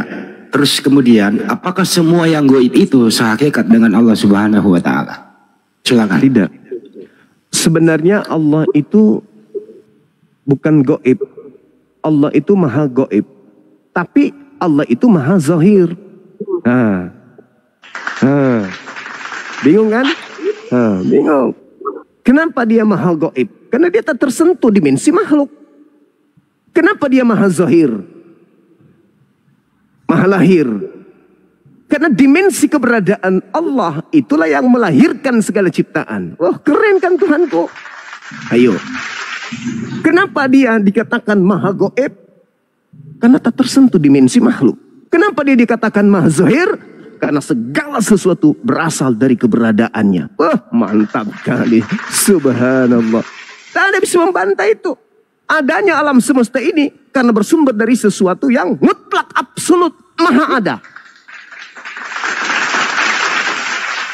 Kenapa dikatakan dia maha zahir? Karena keberadaan hanya ada pada sisinya. Yang ada hanya dia. Yang lain itu fana. Maka yang maha ada hanya dia. Maha zahir beliau Allah Subhanahu wa Ta'ala. Lalu kenapa disebut sebagai maha gaib? Bukan gaib, tapi maha gaib. Kenapa? Karena tak tersentuh dimensi makhluk. Nah, itulah gunanya akal kita beragama. Saya kira begitu Bang Handi. Saya sedikit lagi izin ibadah sejenak. Nanti dilanjutkan oleh teman-teman. Satu lagi nih buat nambah balik. Siap. Saya dengar tadi roh itu ciptaan. Iya. Tuhan mereka adalah juga roh. Iya. Hakikatnya ini berarti menurut Manjuma roh itu ciptaan. Dia mereka menyembah roh. Apakah mereka menyembah ciptaan? Silakan. Oh iya pasti. Wa iyyaduuna illa syaitanan marida. Yang mereka sembah hanyalah iblis yang sakit. Iblis yang durhaka. Iblis yang terkutuk. Kenapa dikatakan diciptakan menyembah ciptaan? Al-Quran mengatakan khalaqtani min nar. Kamu menciptakan aku dari api. Kata siapa? Kata iblis. Qala ana khairum minhu. Khalaqtani min nar wa khalaqtahu min tin. Aku kau ciptakan dari api. Iblis nih berarti ciptaan. Iblis yang menyadari itu. Lalu kau ciptakan Adam dari tanah. Berarti iblis adalah ciptaan. Ya jelas mereka menyembah makhluk ciptaan. Itu berdasarkan Al-Quran. Nggak boleh orang Kristen bantah. Nggak boleh. Itu kitab suci kita. Begitu juga dia tidak bisa membantah kalau dia itu penyembah roh. Oh, kami tidak menyembah roh. Nggak boleh. Itu tertulis di kitab saudara. Terima level. Level Anda harus Anda terima. Oh, kami penyembah roh. Kami adalah kumpulan orang-orang penyembah roh. Islam adalah kumpulan orang-orang yang menyembah pencipta roh. Qala ana khairum minhu. Itu aku, Allah mengatakan kepada Nabi Muhammad. Iblis ketika ditanya, kenapa engkau enggan sujud menghormat kepada Adam? Apa kata iblis sang ciptaan? Ana khairum minhu, saya lebih baik daripada Adam. Khalaqtani, kau menciptakan aku. Iblis mengaku diciptakan oleh Allah. Subhanallah. Dan iblis ini adalah makhluk roh. Jelas sekali itu. Dalam kitabnya mereka sendiri yang menerangkan seperti yang saya uraikan tadi. Bagaimana kemudian di dalam 2 Raja-Raja 22 nomor 22 sampai nomor 23. Jelas tertuang seperti itu adanya. Belum lagi Matius 5 nomor 12. Apa yang dikatakan di sana? Ternyata iblis itu adalah makhluk roh. Iblis makhluk roh. Matius 4 nomor 1, iblis makhluk roh. Sudahlah. Intinya kita harus menyadari, mereka harus menyadari level ketuhanan kita jauh di atas segala-galanya. Kenapa? Karena kita menyembah hakikat yang menciptakan hakikat yang mereka sembah. Oke? Saya kira begitu. Masih ada lagi? Jadi kesimpulannya, Oten Dompala tadi secara tidak langsung malu-malu mengakui menyembah ciptaan yang disembah, menyembah ciptaan penciptanya adalah Allah Subhanahu wa taala. Umat Islam menyembah pencipta roh, dia menyembah ciptaan roh. Betul Bang Handi, betul. Jadi umat Islam menyembah pencipta roh, sedangkan yang tadi yang Dompala itu menyembah roh. Berarti dia menyembah ciptaan Tuhan kita. Betul, di situ. Masya Allah. Dia menyembah ciptaan Tuhan kita. Jadi levelnya itu di situ. Dinda tahta. Assalamualaikum warahmatullahi wabarakatuh. Jadi Oten yang tadi kita naikkan levelnya dia menjadi Oten Dompala. Penyembah. Gitu. Oten penyembah ciptaan. Oten penyembah ciptaan, yaitu penyembah roh. Ada lucu lagi nih. Kalau Anda lihat dalam Wahyu 5 nomor 6. Dan aku melihat. Berarti melihat. Anda harus akui. Dilihat. Apa yang dilihat di situ? Tuhan. Tuhannya siapa? Tuhannya Kristen. Apa yang tertulis? Bertanduk 7, bermata 7. Ya kita serahkan kepada mereka. Betulkah yang dilihat oleh penulis kitab Wahyu itu adalah wujud Tuhanmu? Silakan Anda jawab. Kami hanya bertanya. Yang kami tahu di situ tertulis binatang bertanduk 7, bermata 7. Dan inilah ketujuh roh Theos yang diutus ke bumi. Kan ngeri. Jangan salahkan kami karena itu tertulis dalam kitab saudara. Dan saudara secara konsep, Anda memang penyembah roh. Sayangnya umat Islam menyembah kepada Tuhan yang menciptakan roh. Keren sekali umat Islam ini. Waalaikumsalam warahmatullahi wabarakatuh. Izin satu Gurunda Bang Suma, boleh ya? Gurunda. Boleh. Iya. Ini kan di 1 Timotius 6 nomor 16, juga 1 Yohanes 4:12, kan Tuhan tidak dapat dilihat tuh. Tetapi kenapa Yohanes melihat Allah itu sendiri di Yohanes 1:32? Itu gimana itu Banda? Ya berbentuk burung merpati. Iya. Itulah tadi yang kita simpulkan sama Bang Handi. Tuhan kita menciptakan sembahan mereka. Itu kesimpulannya. Tuhan kita menyembah apa yang mereka sembah. Itu kesimpulannya. Jadi kita menunggu dari sahabat Kristen yang bisa naik ke sini untuk menjelaskan. Saya kira begitu. Saya ibadah dulu 15 menit insya Allah. Silakan. Ya, Bandar Bo izin Gurundaku Bang Suma, saya turun dulu untuk satu kursi buat Oten. Ya, assalamualaikum warahmatullahi wabarakatuh. Waalaikumsalam warahmatullahi wabarakatuh. Ini Bang Zuma, Gurunda semua, Ustadz izin dulu. Soalnya ini saya mau ngasih informasi ya kan. Alhamdulillah, insya Allah saya besok hari Jumat, Sabtu sama Ahad ada kegiatan di Jogja. Ini kalau buat saudara-saudara yang mau hadir ya.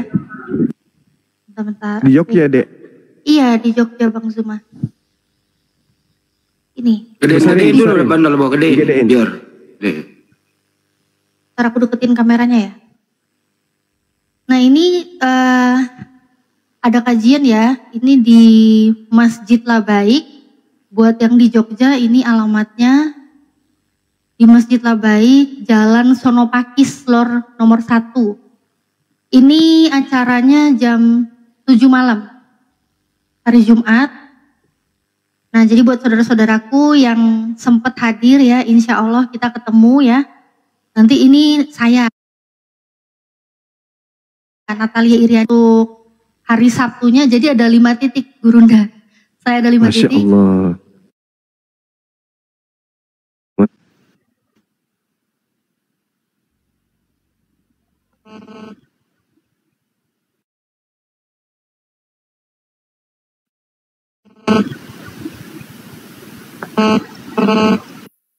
Teman yang ada di Yogyakarta tolong hadir ya. Kepental ya. Ini roomnya lagi goyang, Kepental.